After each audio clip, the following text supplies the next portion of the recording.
Hello, my name is Laura Weir. I'm the Fashion Features Director and Wardrobe Mistress columnist at Sunday Times Style, and I'm joined by Emma Farrow, the Head of Design for Topshop. Hello, nice to see you. New season is here. It only feels like Christmas was yesterday. What are kind of the key themes and trends that we should be looking out for? We're all really excited that spring's here. You know, it feels really exciting to have Christmas out the way and be going into the new trends.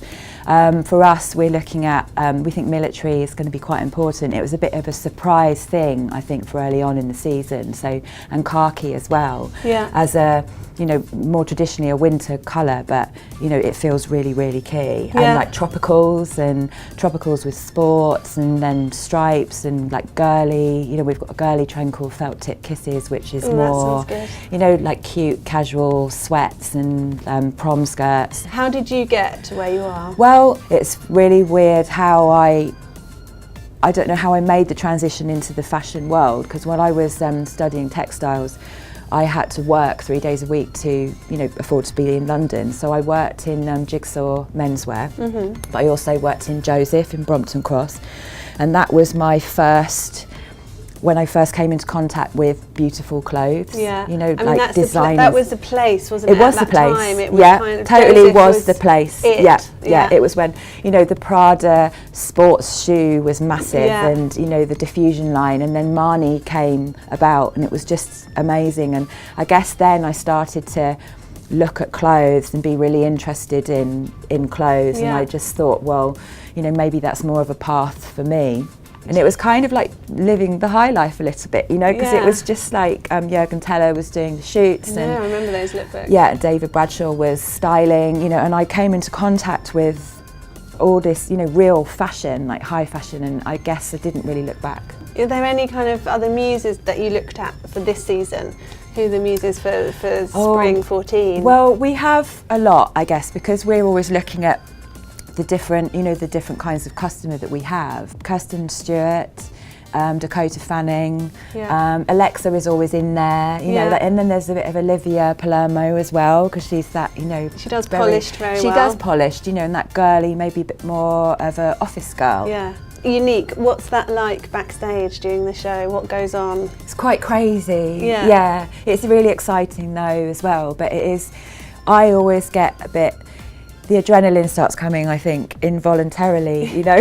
Just by osmosis. Yeah, I hate it, you know, because it's like, it's amazing though, you know, with all of them, I mean, the models that we work with, you know, are amazing, and I love seeing at that point, at the beginning backstage, it's quite quiet, nothing's really happening, and they all start to turn up, and you know, and they're getting their hair and makeup done. That's the first time that we see the look coming together, you know. Because you don't do any trial pre-runs. Well, we do like a hair and makeup trial, you know, at the weekend. Well, it's maybe like 2 days before the show. But not on the girl. Not on all the girls. No. We'll have a girl and we'll think about the hair and the makeup, but it's really great to see it on all of them lined up, you know, and how they all look, and they become like a tribe, you know, and it does bring it to life.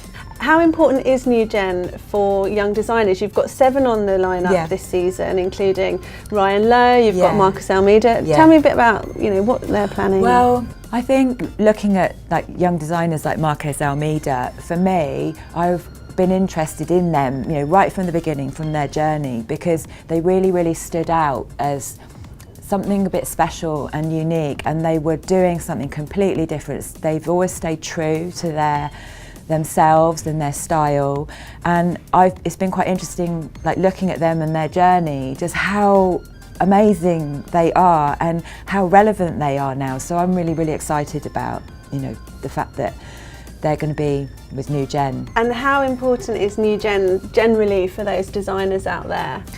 It's invaluable, I think, because, you know, it's offering them that platform, you know, to showcase what they do. I think it gives them the confidence. I don't know where we'd be if we didn't have it now, you know, because the new ideas and new talent, and being able to, you know, continue to grow what we do, you know, with British fashion is really, really important. What are the kind of key things that every customer wants from Topshop? I think what people come to us for is something a little bit different. we're offering them fashion for the season, but we're offering them an item that they can't get anywhere else, and it's just a bit different, I think. And how important is that quick turnover of the clothes? I mean, you'll go into a store and then it'll be gone within a week. And I think that's kind of what the beauty of Topshop is, isn't it? It's that kind of fast-paced fashion. We like to think with all the clothes that we have at Topshop that they have a long life once they leave the shop floor. So even though the styles are changing very quickly, in Topshop, it's the girl will have it in her wardrobe for a long time. Who are some of the people that you work with externally and you look to for inspiration? Well, I mean, I think we're very lucky as well that we have the opportunity to work with some really relevant and important fashion insiders. So obviously, I work very closely with Kate Phelan, which is an amazing privilege. And we have Alistair McLennan, who works on the campaign shoots. Also Hannah Murray, who works on our makeup range. And there's the new and up-and-coming models like Rosie Tapner, and then the established faces like Jordan. So in the mix, I think it all just helps to create and make it really exciting, and help us to sort of work on new ideas and develop our trends, and keep it fresh. And obviously there's Kate Moss, Swiss Moss, and her next collection is nearly upon us. What can you tell us about that? Well, we can't really give too much away because obviously, it's quite big news, and I think I'm very excited about it. I have seen it. It's coming out in April. You've seen it. Yes, and get inside your brain. I know. It's just very, very Kate. It's the essence of Kate. So it feels like stuff we haven't seen before. Yeah. Yes. Well, that sounds amazing. Thank you so much for your time. Oh, you're welcome.